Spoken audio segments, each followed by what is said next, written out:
All right, this week in Exercise Science Lab, we talked about the kettlebell swing and we talked about the Turkish get up. I'm going to review the Turkish get up and then answer the questions that we have for lab. So check it out.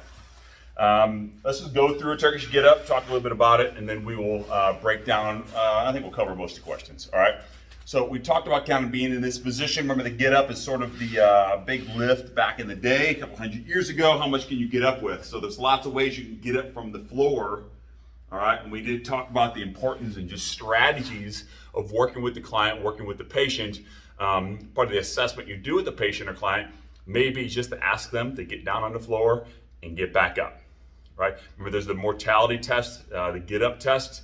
We've talked about in lab. We're going to do another video on that. But just to watch someone's strategy. Are they using something to get down on the floor? And I point over here because I have my heavy box. Are they using furniture? Are they putting their hands on their knees? Or what exactly? So let's talk about the Turkish get up, talk about a couple modifications. We're not breaking down all the technical aspects and coaching aspects necessarily, but things we talked about in lab just from a functional anatomy standpoint, all right? So let's go through it and then we'll talk about some performance factors, some restrictions, etc. So we like this is because it's just a great blend of all these movement variables, right? A little mobility, a lot of stability, a lot of motor control, a lot of mindfulness, right? If the kettlebell swing is more of a power movement, this is more of a slow conditioning movement for total body strength and mobility. All right, let's pick a leg. We'll do this leg. All right, so if I lay here, I'm gonna stand one leg, pull it out to the side a little bit. Okay, so it's right in line. I'm gonna pull it out maybe 20 degrees. And then my right leg, my straight leg, I'm gonna pull out 20 to 30 degrees. All right, on a nice line from my left rib cage to that right leg all the way down, where my left abs and obliques are connected to my right adductors here. So this first motion, this Turkish crunch, we call this here, all right, that's what we're aiming for, is this line here, okay? So if we go, the real starting position is sort of this fetal position here, where I'm gonna roll and then press, and now I'm in my Turkish get up position. My arms on floor to the side, and as I crunch up, I can plant and press this arm down and crunch up, all right? So that's that first, what we call the Turkish crunch in lab, all right, there. The last question is, if you watch this foot float a little bit, this foot might pop up a little bit if I'm gonna overuse my hip flexor. Right, your iliopsoas complex, mostly your psoas, but your iliacus is going to be involved as well.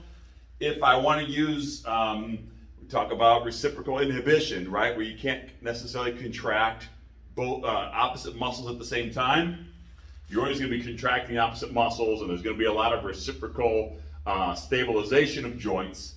But if I drive my right heel into the floor, I'm going to contract my right glute, and so I can make it a little tougher on my abs by pressing that right heel, the straight leg heel, into the floor, all right? And it's also a nice assessment to see how much hip flexor is someone using. If they just get stuck, if you tell them press your heel down and they just can't even move, you know that they're dominating with their hip flexors and they don't have much for their abs, okay? So you wanna balance the two, all right? It's not like we're not using our hip flexors at all. We crunch there, and then we're going to more of a post up on our hands, and then we work in this bridge position here just to see how balanced someone is. Can they pull up and hold that position here? But we're bridging using both feet, all right? So we like that motion. There's a performance factor there. So we worked our core kind of statically, dynamically to come up to this position, or isometrically and isotonically, all right, was our kinesiology language. I'm gonna bridge up and then pull that leg underneath, and then I'm going to hip extend again. All right, so we get 2 or 3 hip extensions throughout the movement, right? So to go from here, we're going to extend the hips. We're always working on that hip drive, and then we're going to extend again. So that right there is that extension. All right, and then from there, I'm standing up. I don't want to go too much far out of the camera, okay? That's just the lunge. Then I'm going to come back down here and down through. So we need that mobility, all right?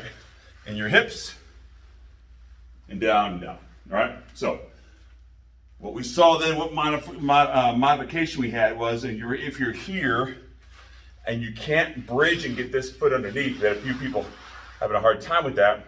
What we did is we tucked that leg in, put that foot in front, and then we set up into that position there, okay? Another modification might be if I'm not strong enough or I have some sort of shoulder impingement, I might not use a weight. I might use a plate, like a 10-pound plate against my chest, or we may take our shoe off and balance our shoe on our fist. We don't just hold our shoe, we don't just not use a shoe, but I may actually pop my shoe off, make a fist, and hold it there. So if I get too sloppy, all right, the shoe falls. So it allows you, again, some mindful motor control throughout that motion. All right, so we're looking at core strength, isometrically and isotonically, statically and dynamically, or not statically, don't use that word. We're looking at double or triple hip extension throughout the movement. We're looking at your shoulder girdle stability. Remember, one of the spots in the body that you want to be stable is your shoulder girdle, but it's not stable or stiff. Remember, we want to think more of the motor control, how well your rhomboids, your traps, your serratus anterior, all these muscles are controlling your shoulder girdle. So if I'm holding a kettlebell in this position, think my kettlebell is straight up, right? My shoulder girdle is working, but my arm, I'm flexed to 90 degrees, my shoulder joint, my glenohumeral joint. As I extend to this position, now I'm sort of in a diagonal position, right? Kind of in an incline, like an incline dumbbell press. I still have to stabilize my shoulder blades. So now my shoulder blades may be elevated a little bit, it's upward rotated a little bit, it's probably protracted a little bit, right? Then I go all the way up, now it's straight up overhead. So it's a great motion for shoulder stability, shoulder mobility, right? My rotator cuff is working. If I lose this at all or rotate like this, my rotator cuff is gonna fire the entire time. So there's a lot going on in my rotator cuff and my shoulder girdle to maintain this stability as well. There's a lot going on, that's why we like this motion, but again, we do a lot of these unloaded before we load them at all right? So 3 performance factors, some restrictions. What are 2 examples of regressions? Just to do it unloaded, to do it with a shoe on your fist, just to do the first couple moments or break down to each step, right? So I'll have someone do 5 Turkish crunches, and then 5 bridges, and then 5 kind of leg sweeps. So I kind of break down in each stage of the movement or each phase.